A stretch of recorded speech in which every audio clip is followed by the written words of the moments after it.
Okay, so we've talked a lot today about the sort of general political circumstances of the U.S., the creeping authoritarianism, and some of the other cultural and political concerns. Let's now talk a little bit more about elections and the sort of picture that's forming about not only 2022, but also 2024, because there really appears to be a solidifying movement behind Donald Trump for 2024. There appears to be energy behind this. And we've already gone over the report of Trump telling people he'll be reinstated by August. I've already told you that Trump is restarting the MAGA rallies as soon as later this month. And there is now a new report out from the Washington Post that Donald Trump is increasingly obsessed with these bogus sort of QAnon ballot audits that are happening in Arizona and potentially in other places. Check out these excerpts from the Washington Post, which writes, quote, advisors say he voraciously watches any television coverage he can find of the Arizona recount and reads everything he can get his hands on about the audits, according to one person who speaks to Trump frequently. Listen, Trump doesn't read. If Trump is reading anything, you know he's obsessed with it. To get Trump to read something really means it's unusual.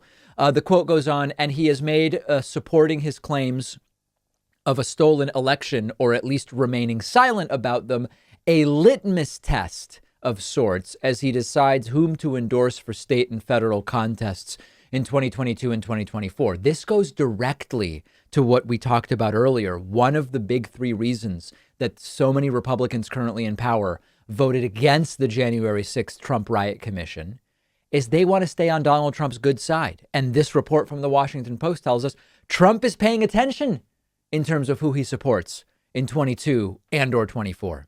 The Washington Post continues, quote, everyone is talking about Arizona, he said to an advisor who tried to broach 2022 endorsements. He brings up the topic at various events, even at nonprofit galas at his private Mar-a-Lago club, where he has made impromptu appearances this spring, they said.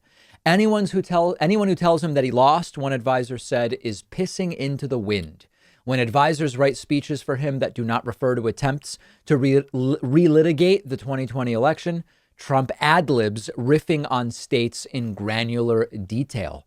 Now, in addition to this, the Associated Press is now reporting that multiple people who have spoken with Donald Trump and his team in recent weeks say they sense a shift, with Trump increasingly acting and talking as though he does plan to mount another White House bid. Here is Trump on the Dan Bongino show just a few days ago, Trump seeming to hint at running in 2024. Let's take a look. I'd be remiss. The audience is dying to hear it. I know you've been asked 1,000 times. Forgive me, but I have to ask, where are we with 2024? We need you, man. We need you big time. You thinking about it? Are you leaning one way? We'd love to hear it. Well, I'll tell you what, we are going to make you very happy, and we're going to do what's right. And we've done a great job for the country. Rebuilt our military and had the greatest economy ever twice. You know, we rebuilt it, then the world collapsed with the whole world collapsed with it. And then we built it again where the stock market was higher than it was even the first time. Okay, so every indication right now is that this 2024 nomination is Trump's for the taking, if he wants it. The Republican Party has shown no interest in blocking Trump in any real way. Sure, Mitt Romney would block him if he could, but Mitt Romney is not the Republican Party right now. Even though, remember, Trump led to Republicans losing the House in 2018, losing the Senate in 2020, and losing the White House in 2020. They should be saying this guy is toxic for us, but he's in control right now. There is every indication that most Republicans are going to fall in line and go with Trump because they themselves want Trump's endorsement and they need Trump's recommendation. And that's going to be a factor in 2022. Now, what could at this point sideline Trump for 2024? One thing would be, obviously, if he just doesn't want it, then he's out. But I'm saying if Trump wants 2024, what could sideline him? One thing would be that the people he supports in 2022 lose. Most of them, all of them, a bunch of them.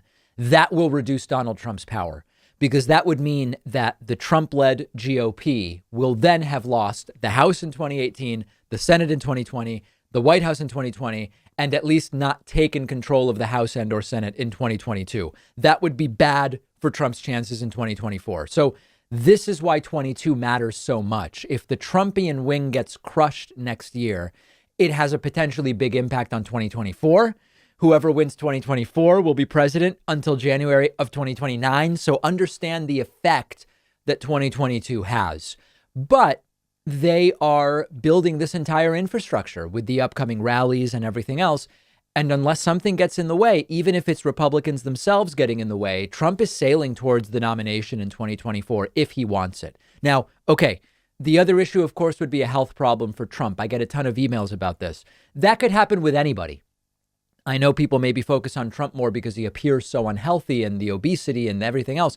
But, the truth is that anybody, when you're talking about a race that's 3-4 years out, that could affect anybody. And this is why, as we mentioned earlier, historians are so worried about the continued march towards authoritarianism. Based on the polling right now, based on Trump's continued support from within the GOP electorate right now, it really appears that, number one, they've learned nothing from the last 5 years. And number two, they seem to be totally unfazed by the creeping authoritarianism of that Trumpian wing of the Republican Party.